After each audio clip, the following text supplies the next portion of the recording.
e seguindo a minha investigação científica, a gente chega no experimento. Então é a fase de experimentação.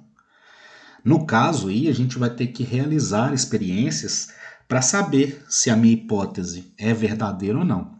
Então, para verificar se a hipótese que foi proposta inicialmente é verdadeira ou não, o cientista, ou no caso a equipe de cientistas, quando são estudos muito grandes, eles vão realizar experimentos. Esses experimentos vão ser sempre controlados, igual eu falei com vocês, né? Então eu vou ter lá uma folha que é a minha folha que eu vou chamar de controle. É uma folha que está numa árvore e eu estou observando ela todos os dias. E aí as experiências elas vão mudar algumas condições.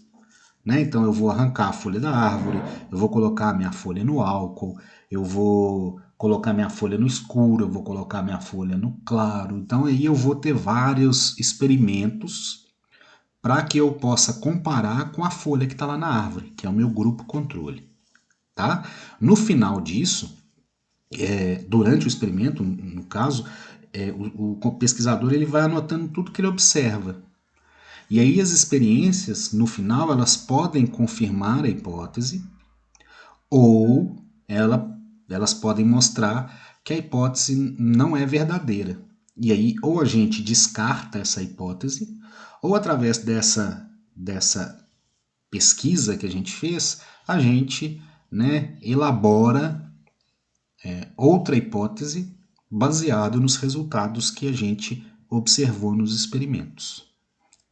Então, dessa forma, outra hipótese vai poder ser levantada e, se for o caso, até outros experimentos vão poder ser realizados para testar isso.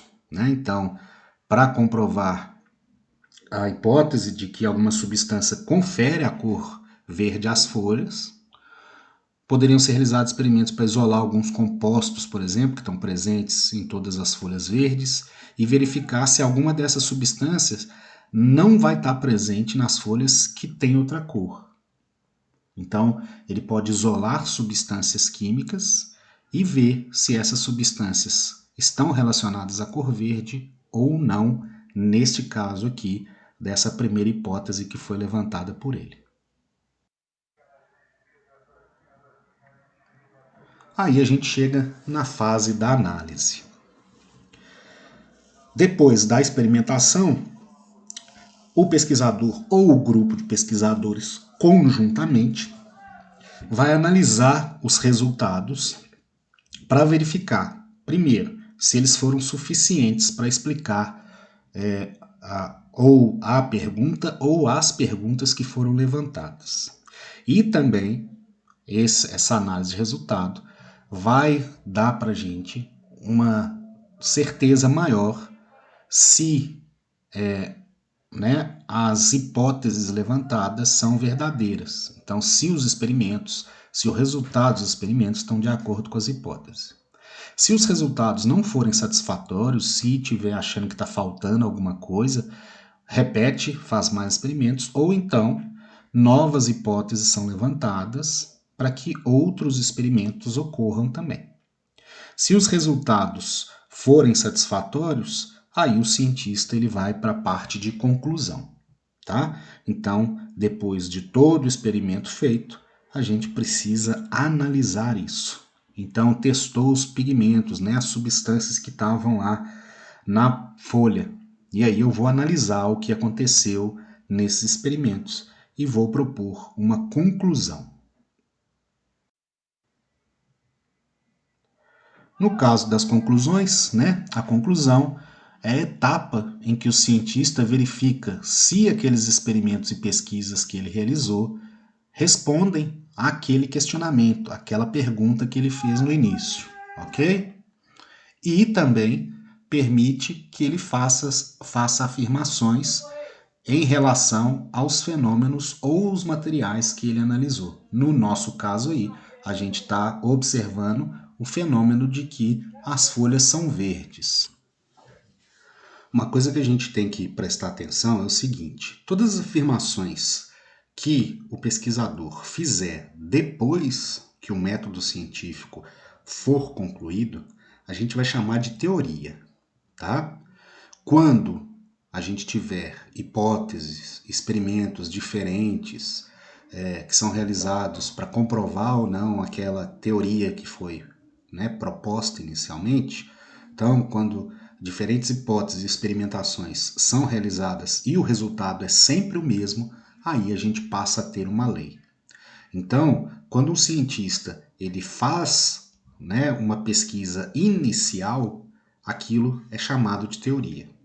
Quando outras pessoas passam a testar aquilo que ele propôs e sempre vai dando o mesmo resultado, aquela teoria ela passa a ser chamada de lei, tá? Então, depois da observação, depois do levantamento da pergunta e da hipótese, das experiências, das análises, a gente propõe primeiro uma teoria ou modelo e depois as outras pessoas vão testar aquela teoria que a gente propôs e se elas comprovarem através do método científico que o resultado é sempre o mesmo, aquilo passa a ser chamada de lei. Então, alguma pessoa fez esse questionamento algum dia, por que as folhas são verdes? E testou isso e viu que tinha uma substância dentro das folhas que é chamada de clorofila e propôs uma teoria. A clorofila é um pigmento, é uma substância que dá a cor verde às folhas. Depois desse primeiro experimento, outras pessoas também fizeram, né, o mesmo experimento ou experimentos diferentes para ver se realmente era a clorofila que dava a cor verde às folhas. E eles comprovaram que realmente esse pigmento, essa substância clorofila, é que dava a cor verde.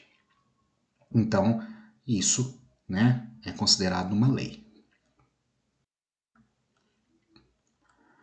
Então, vamos, né, observar isso direito, porque a gente não tem só folha verde, né?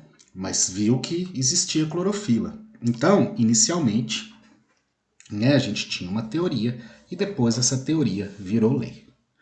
Então, depois que a primeira pesquisa, né, foi analisada cuidadosamente, os resultados obtidos com os experimentos foram testados e outros pesquisadores, outros cientistas tiraram a mesma conclusão.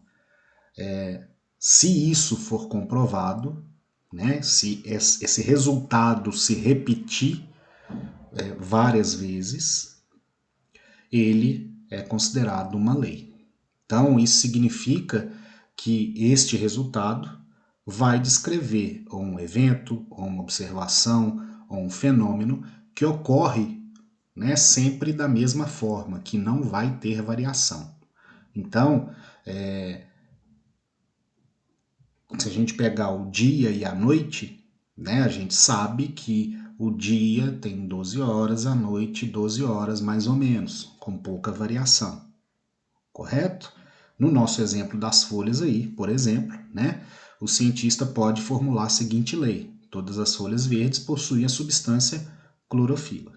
Mas antes disso acontecer, né, ele explicou essa lei com o experimento dele. Então a gente pode falar que a teoria é a explicação da lei. Né? A teoria ela não vai explicar somente o que foi proposto, a primeira pergunta, mas ela também vai explicar todas as outras dúvidas e todos os outros questionamentos que surgirem durante a experiência que ele está fazendo e as experiências seguintes também. Então, um exemplo de teoria, né? O tom esverdeado das folhas ocorre porque elas produzem grande quantidade do pigmento clorofila.